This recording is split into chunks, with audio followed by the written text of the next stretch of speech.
DynamX. Hope you're having a good day today. I'm just on my way over to the Wealth Dynamics headquarters. Start my day off fresh with a video for you. And I wanted to give you a explanation today on this subject called compounding interest. It's something that's touted to us over and over and over by financial pundits, authors, advisors, TV, radio show hosts, motivational speakers, and it's always this, hey, you need to have compounding interest. You know, Albert Einstein said it was the eighth wonder of the world. It's magic, you have to have it. And I want to talk to you today about why it doesn't work in most cases. So the idea behind compounding interest is this. Let's say you have money invested, or it could be money owed, right? You have money invested and you're earning a rate of return annually. Every year, that rate of return would continue and it would grow and grow and grow. And each year it grew, it would be a percentage based on a larger dollar amount in the overall portfolio. Again, we're talking investments. So an example, if I had, $100,000 and I had a 10% rate of return, in year one, I would make 10,000. Well, now I have 110,000, which means if I had another 10% rate of return, I would have 10% of 110,000, not just 100,000. So it continues to expand and grow over time. That's the idea behind compounding interest. Okay, so I want to make sure we're on the same page with that. With debt, same thing, right? You have a credit card, you owe 15% interest on 10 grand. If you don't pay that interest off, next year you owe the 10 grand plus the 15% you didn't pay, and you'll have 15% of the entire total coming off. That's compounding interest. So this is touted again over and over by financial pundits and experts. And I want to share with you again why it doesn't really work. So in order for a number to be compounding, it means that it must be uninterrupted. And here's what I mean by that. If you have a 401k or a Vanguard S&P fund or a mutual fund or any of the stuff people invest in, you don't have compounding interest. And the reason why you don't have compounding interest is you don't make positive returns year after year. Your money goes down, right? So compounding interest only works if the positive returns do not cease. Okay, back to our 10% example.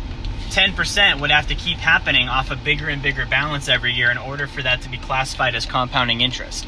Which means if one year I had a negative return, then I don't have compounding interest because my interest was interrupted and my balance went down and it's no longer compounding. Now I've got to go make back what I lost.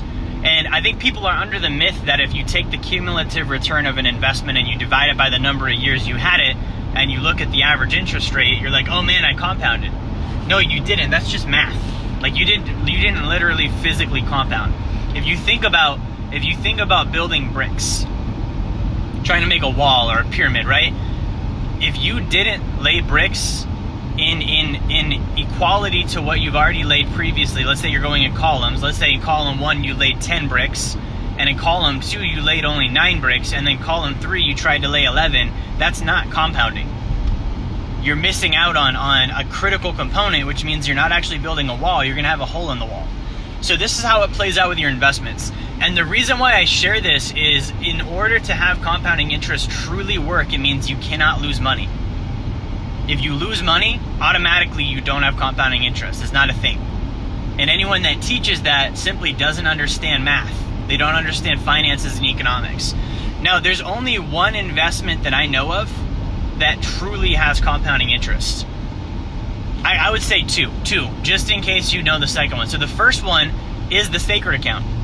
Guys, one of the first promises we can make, the first guarantee we make with the sacred account is you will never lose money, which means that automatically, as long as you're growing, you're going to have compounding interest.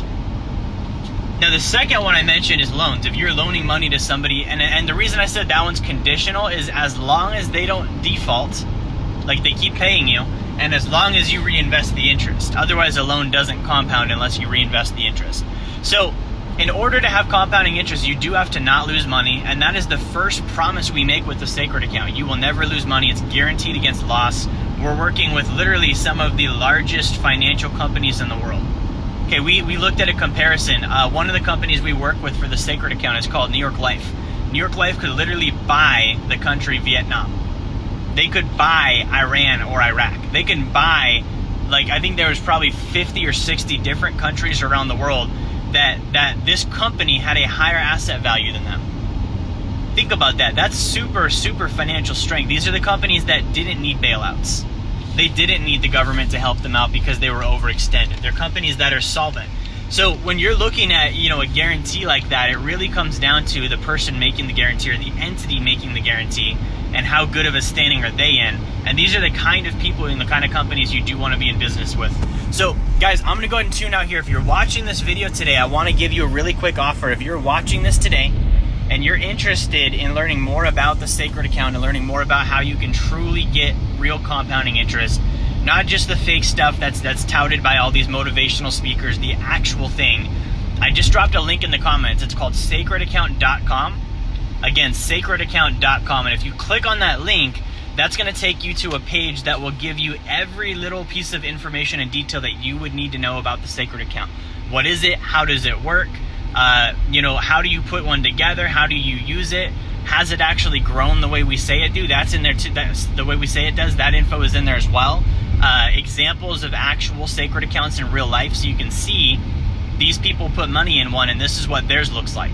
You can see all of that information on that page. So if you click on sacredaccount.com, you can access all of that. And if you would like to learn more, you can also reach out to my team and I through that link. We would love to hop on a call with you and answer your questions and give you more information. We'll have some questions for you as well to make sure that this is a good account and a good idea for you. And if it is, click on that link. We'll definitely hop on a call. And then also, if you've been watching these for a while and you're like, man, I'm just ready to set one up. Like, I'm ready to go.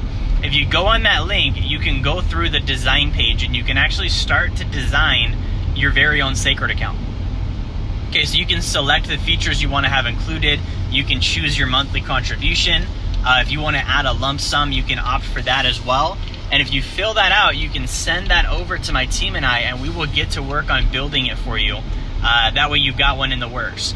So guys, thank you again for watching. If this video added value to you or it helped you, I want to ask you for a favor. Make sure that you like, share, and subscribe to my content. Make sure you have a great day, and I will talk to you guys soon.